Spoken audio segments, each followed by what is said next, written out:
الحمد لله نحمده ونستعينه ونستغفره ونؤمن به ونتوكل عليه ونعوذ بالله من شرور أنفسنا ومن سيئات أعمالنا من يهده الله فلا مضل له ومن يضلل فلا هادي له وأشهد أن لا إله إلا الله وحده لا شريك له وأشهد أن محمدا عبده ورسوله أرسله بالحق بشيرا ونذيرا أما بعد فإن خير الحديث كتاب الله وخير الهدي هدي محمد صلى الله عليه وسلم وشر الأمور محدثاتها وكل محدثة بدعة وكل بدعة ضلالة وكل ضلالة في النار فأعوذ بالله السميع العليم من الشيطان الرجيم بسم الله الرحمن الرحيم قاف والقرآن المجيد بل عجبوا أن جاءهم منذر منهم فقال الكافرون هذا شيء عجيب أإذا متنا وكنا ترابا ذلك رجل بعيد قد علمنا ما تنقص الأرض منهم وعندنا كتاب حفيظ بل كذبوا بالحق لما جاءهم فهم في أمر مريج وقال الله تبارك وتعالى في موضع آخر بسم الله الرحمن الرحيم محمد رسول الله والذين معه أشداء على الكفار رحماء بينهم تراهم ركعا سجدا يبتغون فضلا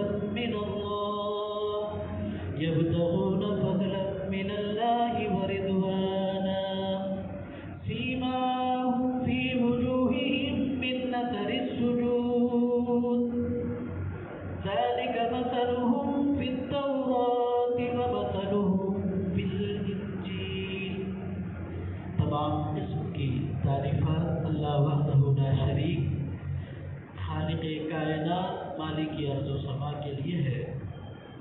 بے شمار درود اور سلام ہو اس ہستی اقدس و مقدس پر جن کا نام نامی اسم گرامی محمد اکرم صلی اللہ تعالی علیہ وعلی آلہ واصحابہ وبارک وسلم ہے. حمد و سلام کے بعد اللہ کی توفیق سے قرآن کریم کی جو آیت شریفہ آپ حضرات کے گوشے گزار کی گئی اس کا مفہوم یہ ہے کہ محمد صلی اللہ علیہ وسلم اللہ کے رسول ہیں اور آپ کے رفقا کی صفت یہ ہے آپ کے جانثاروں کی آپ کے اطاعت گزاروں کی آپ کے اصحاب کی مثالی صحابہ کرام کی صفت یہ ہے کہ وہ کفر اور اہل کفر کے لیے سخت اور ایمان اور اہل ایمان کے لیے نرم. وہ اپنے چہروں سے پہچانے جاتے ہیں جن کی پیشانیوں پر سجدوں کے نشان ثبت ہوتے ہیں اور ان کی مثال تورات اور انجیل کے اندر بھی ذکر کر دی گئی.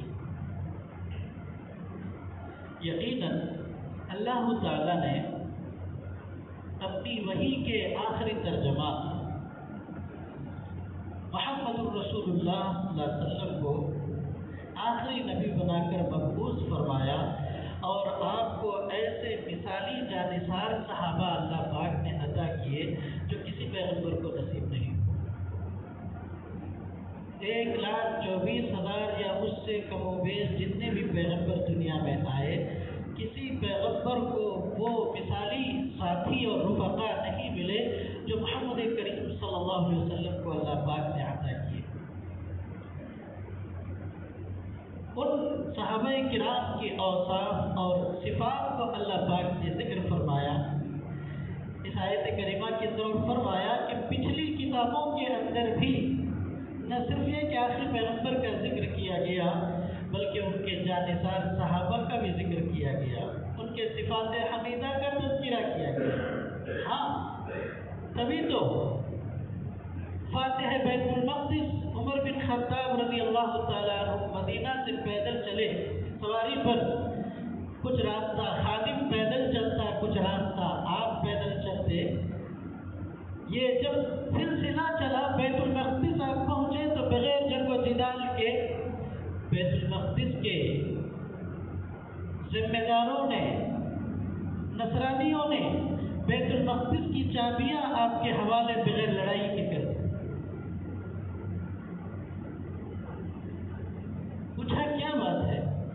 کہا ہم نے اپنی کتابوں کے اوراق پلٹ کر دیکھے کہ ایک ایسا شخص آ کر بیت المقدس کو فتح کرے گا جو عدل و انصاف کا مثالی پیکر ہوگا، اور وہ جیتا جاگتا نمونہ ہم نے دیکھ لیا، تو اب لڑائی کی ضرورت کیا ہے؟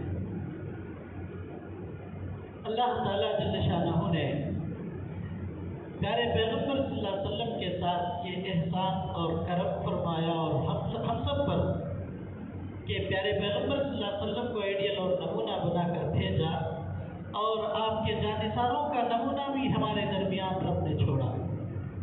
عزیزان گرامی، میرے بھائی اور عزیز دوستو، دنیا کی سب سے زیادہ خوش قسمت ترین قوم امت مسلمہ حالانکہ اپنے نصیبے کو دیر تک لے کر چل نہ سکی۔ اس وقت پیارے پیغمبر دنیا میں مبعوث کیے گئے جب دنیا میں خلفشار تھا،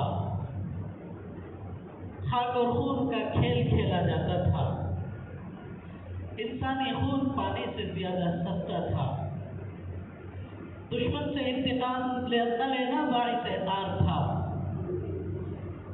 چوری ڈکیتی ان کے لیے کوئی عیب نہ تھی، بدکاری اتنی آسان غلطی ان کے درمیان تھی، حیا اس قدر ختم ہو چکی تھی کہ بدکاری کی نشانی کے طور پر اپنے گھروں پر جھنڈیاں لگایا کرتے تھے، اور ان کی جہالت کی کیا کیا مثالیں اس سے بڑھ کر پیش کی جا سکتی ہیں کہ باپ کے مرنے کے بعد میراث کی تقسیم کے ساتھ ساتھ باپ کی شریک حیات کو بھی میراث کی طرح بانٹ لیا کرتے تھے، اپنی اولاد کو خود، بچیوں کو بالخصوص زندہ درگور کر دینا ان کے لیے کوئی ہچکچاہٹ کی بات نہ تھی۔